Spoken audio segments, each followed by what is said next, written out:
Ladies and gentlemen, it's the most wonderful time of the year right now, and today I'm going to show you how to scale your e-commerce brand to the next level just with Google Ads. And when I say next level, I mean levels where you can achieve results like these ones. So $500,000 in a single month, and in the very next month, $400,000 to make a total of over $1 million, or in this case, over $4 million, or maybe on the lower end, just doing about $70,000 in sales like this e-commerce client did under my Google Ads agency, but at about a 10x ROAS, just solely based on Google Ads. So these results are not out of the norm. My e-commerce clients under my agency have done this consistently time and time again, almost every Q4. And by the way, in regards to my agency, if you're doing around $30,000 or more per month in revenue, you need a little bit of extra help scaling your e-commerce brand with Google Ads to the next level. Go onto my website at yourmarketing.com and book a free call with me. But let's kind of start talking about how these brands and a lot of other brands were able to achieve similar results every single Q4. And it doesn't matter whether it was the Q4 of 2020 when everybody was inside their homes staring at their computer screen day and night, or when it was in 2021 where people were kind of outside and things were getting back to normal. 2022 is not going to be too different of a year when it comes to Q4. Sure, because of the rough economic condition, it might be a bit slower, but still, you should definitely focus on making this the best Q4 possible, especially if 2022 so far wasn't such a great year in terms of revenue for you. First things first, let's talk a little bit about stats. So according to this website, which is Quantify Ninja and their blog, we can see why Q4 is so important for e-commerce brands and why you should really focus on it. So right here it says Q4 is the fourth quarter of the year, or at least the last 3 months of the year, and that is October, November, December essentially. But the interesting thing is during Q4 it's recorded that brands can make up to 10 times more sales than they would in the other time periods. And you might be thinking that this is kind of just a random number this blog decided to throw up, but I actually do agree with this number right here, because as you guys saw with some of the brands, the Q4 months were some of the most action-filled months with the most amount of sales, revenue, etc. done during that time period. But again, without preparing for them properly, these numbers would have never been possible. I mean, this brand right here did about $900,000 just in November and December alone out of that $4 million in total revenue. So that should tell you just how powerful Q4 really is. And things start to definitely pick up around September, October. So if you aren't already prepared, you should definitely start preparing. But let's start talking about exactly what you should be expecting during Q4. So just common sense, what starts to happen during Q4 is that it's not Q4 only for you. It's also Q4 for all of your competitors out there, which means they're going to be doing their best to take advantage of this time period. And what you will notice is during Q4, and I'm going to pull up some stats right here on my screen to show you this directly so you know exactly how it works, but you will start to see things such as the overall advertising spend start to go up very significantly. Even if you're not really doing anything extra, your CPCs will start to go up, and your CPMs, meaning the cost per month, will also start to go up. So in essence, what's starting to happen is everything across the board is basically starting to go up. And with this brand, I'm gonna go all the way back to basically in the October and November. So October of 2021, so right here October 1st, all the way to the end, which is December 31st. If we look at how this brand did, and this is the brand which did $4 million, by the way. So they achieved a 16x ROAS during this time period. And if we just change this to impressions right here, we're gonna keep cost running, we're gonna leave conversion value over cost, and what we're gonna do is we're gonna look at the average CPC. What I want to show you guys is exactly how things start to change. So let's start by looking at actually from January, so it might give you a better kind of approach towards this data. So right in the beginning from January, as you can see, CPCs were around 40 cents. They did slightly start to go up in June, July at 70 cents, 69 cents. Still, things weren't too bad. It kind of dropped in August of 44 cents. But come September, it goes all the way up to $1. Very big jump right there. Impressions also kind of dip in September, but then they do start to kind of stabilize during this time period of Q4.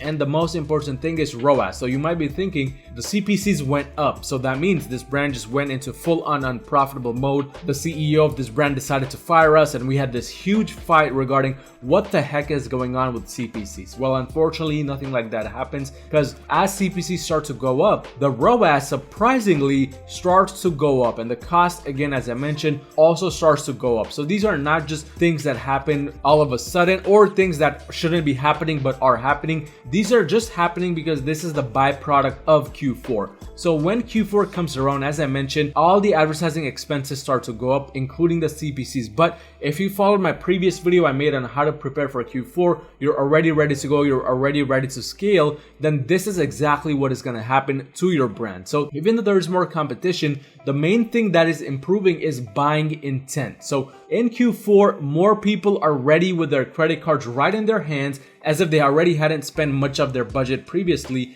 but they're ready to buy in Q4 whatever sales you throw at them, whatever coupon codes, they're ready to use them to the maximum effect. And that's exactly why, even though CPCs start to go up, so essentially you're paying more per link click, the conversion value over cost actually increases if you do everything right. And as a result, your conversions also will start to increase. So if we kind of look at this right here to the overall conversions done during this time period, we can see conversions overall, the sales numbers, they start to increase. So from October to November, it almost doubled, and in December, it kind of stayed the same. So that's what happens during Q4. It's a very good time to make a lot of extra sales, even if the cost goes up. So don't think that you're gonna lose money. If you do everything right, you should not be losing money. But let's move on to how to scale with Google Ads. And step number one to scaling with Google Ads doesn't start with your Google Ads account. Surprisingly, it starts with your backend. But when it comes to the back end, your website, you need to make sure that your website is properly optimized to get all these conversions. It's properly optimized to handle all of this traffic while being themed more towards Q4. So first things first, if you do a quick Google search for Shopify holiday theme app, it's the first app, the second app, and so on. You can find a lot of these apps which do the same exact function. And basically, they decorate your store with amazing effects. I highly recommend you kind of use these apps, because if you notice right here within these images, you can see there's all of these different holiday themes. So this is Christmas right here, this one also Christmas, and it's basically as simple as just kind of selecting different images which you want, or just manually choosing whatever featured image they have and just having that come up on your website, so at the top and at the bottom. And it's a very simple app. It doesn't do anything crazy, but what it does, it ensures everybody on your website that is landing there can kind of get this vibe that there is some kind of holiday themed event going on your website, and maybe there's some kinds of coupons or discounts that are currently available for them to kind of take advantage of. So this does have that psychological effect directly on the consumer more than what it does really to your website itself, but also a very unique and different twist to your website. It adds this kind of extra addition to your website in terms of the design, the layout, without you personally needing to go in and do anything. So I really like this kind of overall Shopify theme apps. There's a bunch of them which you can try out, but I definitely recommend you kind of have that up. But you should not be ending your optimization techniques there when it comes to Google Ads, when it comes to scaling with Google. Next thing you want to do is make sure your website is properly optimized for conversions that's fast enough. So for example, I'm going to be using this little sample website called 3dprinterdepot.com, and right away I can see that there's a problem with this website because I'm really unable to click this X button on the top. So it kind of right away makes me want to not shop here. But those are little things which you absolutely need to make sure you have done properly in order to take full advantage of during Q4. But more than that is the website speed. You gotta make sure your website is properly optimized when it comes to the actual website speed. And one website I like to really use to make sure my website is properly optimized is PageSpeed Insight. So all you gotta do is just paste in your product URL or your homepage URL right here and click analyze. So within a few seconds, once it kind of does the full diagnostic of the performance issues, it will tell you exactly how fast your website is on a mobile device as well as on a desktop. But while it's kind of gathering all that information, let's move on back now to this section and kind of look a bit deeper. So we kind of covered the Shopify theme app. We kind of covered that you need to have the website be fast, but also you need to make sure that your call to actions are above the fold. So what do I mean by this exactly? If we go on over to another product page that this website is selling, because this one was out of stock. So for example, this one right here, let's see if this is in stock. So it is in stock. What we're gonna do is we're gonna open Google Chrome, because I like to look at this via Google Chrome. And what we're going to do is we're gonna kind of see how the overall website layout is on a mobile device, because everything literally needs to be above the fold. So this is essentially how it looks on iPhone SE. You can look at it on iPhone 12 Pro, but still nonetheless doesn't look the best. As you can see, there's this thing popping up again, and if we X out of it, things are not above the fold. So the fold is considered this bottom section right here. So this little line where things cut off, you need to have your main buttons and everything right above this fold, because because you don't want to have a customer scroll all the way down to find the important things. And one website which does this really well is Inspire Uplift. So if we go on over to Inspire Uplift right here, go ahead and click on one of their select collections right here. So if we go inside the collection, look at their product page, we can see that Inspire Uplift does do things very, very neatly, very organized. So right here, right away, we can see that above the fold is the add to cart button and the buy now button. That is very important. There's a reason why they did that, because right when a customer lands on your product page, they should see the pricing, the image, and then the add to cart button or the buy now button, however you have set it up. It's very important to have this kind of layout in 2022 and onwards,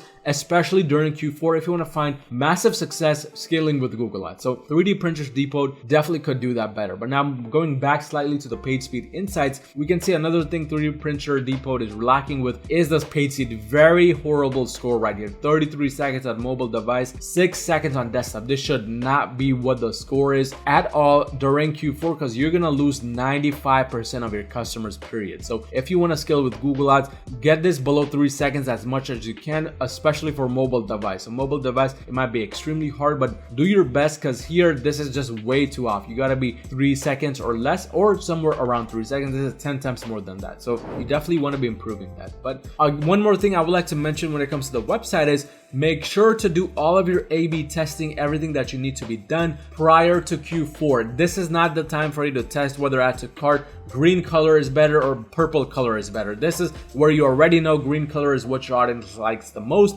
and that's what you're running with, because Q2 was all about testing. Q4 is about using what's already working to then scale further, because you can't really scale when you're testing at the same time. So make sure to do all the testing prior to Q4 and let Q4 be the quarter where you're just running with what you already know works for your e-commerce brand. But now that we covered step 1, which is your website, step 2 is your product. So you need to get your product right with Google Ads in order to be able to scale further to the moon with Google Ads in Q4. So first things first, you want to continue adding new products at the same rate as you were doing previously. I know this kind of goes against what I just said earlier of don't test too much in Q4, but when it comes to products, you need to have a consistent flow of products coming in, because those products, new ones at least, especially if they're designed more for Q4, if they're kind of gift giving products, winter related products, they have a very good chance of becoming quick winners very, very quickly. Google can just pump a lot of budget to a winning product very quickly in Q4. So you kind of want to keep on having those products come in at the same rate, or maybe slow it slightly if you're too busy focused on other things, but make sure these products are more directed towards Q4 or the other things. But in addition, focus on those gift giving products, winter related products. That should be your main goal when it comes to Q4, and be sure to bundle up your products. For the sake of this example, if they were selling 3D printers right here and it was Q4, they were trying to get as many sales as possible for this $12,000 product, maybe they want to create another bundled product where they sell this 3D printer and accessories that come with this 3D printer, maybe $13,000 or maybe just $100 extra, and they can kind of compare the pricing to this pricing right here. Say like, hey, if you buy our 3D printer only, you get this for $13,000, but if you buy our 3D printer model and you buy the 3 filaments that come with this and a table which comes with this, and you can kind of sell this as a variation or as a different product on its own. You can charge $500, $1,000, whatever you want to charge extra. That is a very great way to get some extra revenue coming in during Q4, because again, people are just ready in front of their computer screens, glued to their computer screens with their credit cards in their hands, ready to buy deals. So this is where you can shine, especially with Google Ads. Just bundle up products and sell them that way. But of course, don't stop it at bundles. Upsell and downsell tremendously during Q4. One app which I kind of partnered up with and made a blog post on, which you can find on my agency's website at yourmarketing.com within the blog section, is the upsell app called Aftersell. You can offer post-purchase upsells, downsells, of course, with a proper proven strategy via Aftersell or any other app you would like, but that would kind of cover it for the product section. That would ensure you're getting the best possible returns when it comes to the overall product funnel. But this brings us to step number 3, and that is the back end. Trust me, I know as boring as it sounds that you need to get your back end ready. That is the key to finding great success with Google Ads. So in terms of the back end, you want to first of all have your email flows ready, email remarketing flows, SMS remarketing. You want to make sure your customer service is on point. They're calling actually the abandoned cart people. So this is one great way to scale with Google Ads, because you're going to get a lot of traffic which kind of falls off with Google. What you want to do is you want to make sure that your customer service agents, whoever you have, are actually calling these people who are falling off in terms of the Google Ads traffic, because that's a great way to get back a lot of those lost sales. But in addition, make sure there's no other technical issues, there's no issues with the speed, and you also have invested in some kind of blogging strategy, because one great way and also one reason why that store initially I showed you, which did over $4 million last year, especially during Q4 where they did a lot of the sales, was due to the blog they had running. It kind of helped with Google Ads, because again, running Google Ads campaigns to the S keywords, which you then use within the blogs, which you then use within the product pages, helps tremendously. But moving back to the email flows, don't just focus on remarketing, especially with SMS as well. Automated flows are good, but also do a lot of email blasts during this time, like maybe have a countdown to Thanksgiving, countdown to Christmas kind of automated email flow, and that's what's gonna kind of keep all of this traffic that you get from Google from just evaporating. Because again, Google Ads is a collective approach. It's not just what you click on in the Google Ads dashboard. You can click on a lot of colorful buttons, look at all these cool charts like I did when I first started with e-commerce, especially with Google Ads, but I don't really want to show you what kind of Q4s I did during that time period. And trust me, there were a lot of nights I kind of cried myself to sleep. Just kidding, but those Q4 time periods weren't the best. Basically, I didn't do as good as I thought I would during Q4. In fact, I lost money because I didn't have all of these things prepared for my store, or I wasn't doing with them at all during Q4. All I was focused on was clicking a bunch of colorful buttons with my mouse on my Google Ads dashboard. But that brings me to kind of step 4, which is actually the Google Ads strategy. So as you can see, this is the Google Ads strategy. This is where we focus on what you should be doing, how you should be scaling, etc., etc. So first things first, make sure you have a proper funnel laid out for your Google Ads campaign. So you don't want to just be doing random things during Q4. You got to have kind of a proper layout for them. So in terms of the proper layout, there are 3 different phases every product goes to. I've already covered this in depth in my other video, so I'm not going to cover each one specifically, but phase 1 is testing, phase 2 is profitability, and phase 3 is scaling. So these 3 phases, you got to have campaigns running to them as well, so there is no kind of interference between each of these campaigns. So if we go ahead and look at this one specific brand right here, which is also a student's e-commerce brand under my Google Ads agency, Your Marketing, we can see that this student right here has various different campaigns running. In fact, if we look at all of the campaigns, they have 10 different campaigns running. None of these products are interfering with each other because each campaign is kind of doing something separately. So this campaign right here is for testing. It's a Performance Max campaign, testing different products. This one is a scaling campaign right here, scaling one of the winning products right here. This one also testing campaign, but this is testing different kinds of products. This is a campaign right here, the second campaign, which is testing products within a given niche. So as you can see, everything is getting tested differently, separately from each other, and scaling campaigns are running separately from each other. So this last campaign right here is the scaling campaign, as you can see, because there's no kind of interference. The ROAS is a 10x. Of course, there's only one sale because it was recently started, but things are looking good because there is an overall strategy. So again, remember, whatever you do, make sure you have some campaigns for testing and some campaigns for profitability and some campaigns for scaling. So now what I'm going to tell you is the exact funnel when it comes to your campaign. So first things first, if it's a brand new ad account where you don't have too much data necessarily, you want to start with a standard shopping campaign, maybe a smart shopping campaign, even based on whether you have data at all for that e-commerce brand or not. If you don't have any data, if you're brand new, just start standard shopping. So a high testing campaign and a low beta testing campaign, I've covered this on my channel, and you want to kind of test those products within those 2 campaigns right there. But if you're on the other end of the spectrum where you already have some data, where you have been testing, start a smart shopping campaign or start a Performance Max campaign for just testing only, and leave all of those untested products within those campaigns without any target ROAS chosen. So for the target ROAS box, leave it unchecked. You don't want to set a target ROAS. But once you have that campaign running, once you have those products running within them,